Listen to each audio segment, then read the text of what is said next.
For today's video, gagawa tayo ng togi. Togi.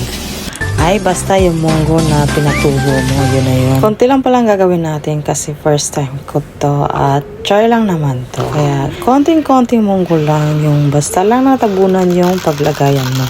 Ganito. Tapos, hugasan mo lang siya. Para sa akin, hinugasan ko siya ng 3 beses. Kasi naman, marami kaming tubig dito. Ganon. Tapos mahugasan, babad mo lang siya sa tubig ng katamtaman lang. Yung level lang yan sa munggo para hindi naman siya malunod. Malunod, no? Sino kayang nalulunod? Pag naliligo sa dagat, nalulunod. Pag hindi marunong lumangoy, ganon. May iba din na nalulunod sa sabaw. Sino kaya yun? Eto na, tapos ko na nahugasan at nilagyan ko na siya ng kaunting tubig.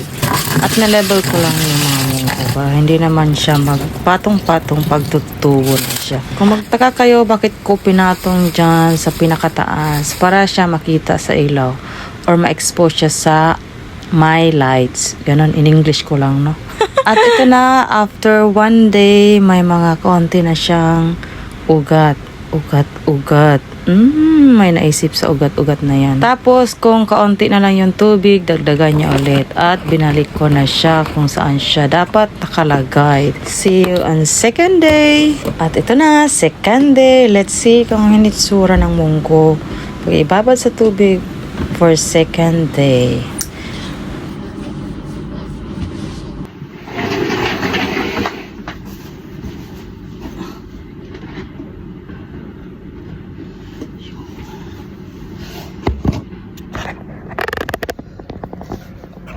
Tshireng! Ito nga palang itsura niya.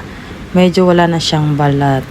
Natanggal na yung mga balat niya. At lumabas na yung munggo. Kaya ito, dinagdagan ko ulit ng tubig kasi ang bilis naman sumipsip ng tubig ng munggo na to. Kaya dagdag konti, yung katamtaman lang na hindi malulunod. Tatakpan ulit at ibabalik kung saan dapat nakalagay. Ay nako, nahirapan talaga ako. Yun bang ang height mo ay kasing height lang ni Dagol? Hindi naman. Talagang mataas yung pinaglagyan ko. Kaya nilipat ko siya dito kung saan. Mas madali ko siyang maabot ng kamay lang.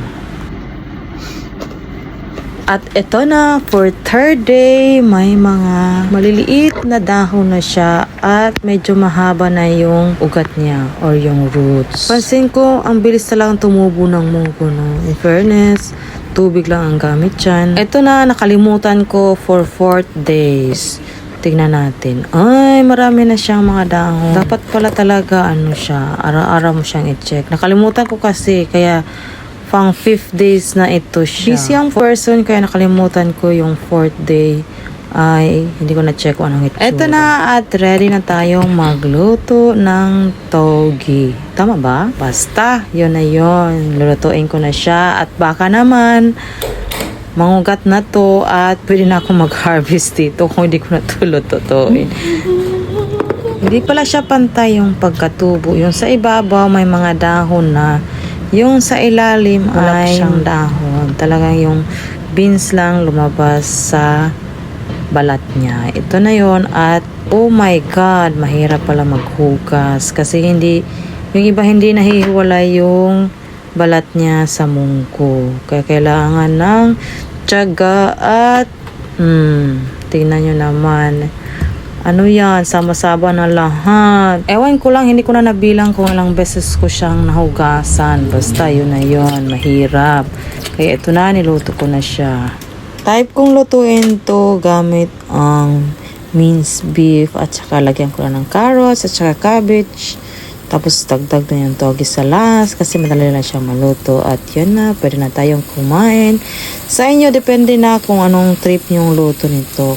Marami namang klaseng pagluto ng togi. Ang alam ko, pwede rin yun sa lumpia, yung vegetable lumpia, ganon. Ang person kasi ay mahilig sa gulay, kaya try lang ng kahit anong gulay. At tignan nyo naman, ganda ng kulay niya. Ewan ko lang kung masarap. Hindi ko pa natikman. Pero kasi dahil luto ko, malamang Masarap to. Love your own. Bahala na kayo. Thank you for watching at hanggang dito na lang. Please follow and share naman dyan. Comment din kayo kahit ano. Bahala na dyan. Tatanggapin ko yan kahit ano.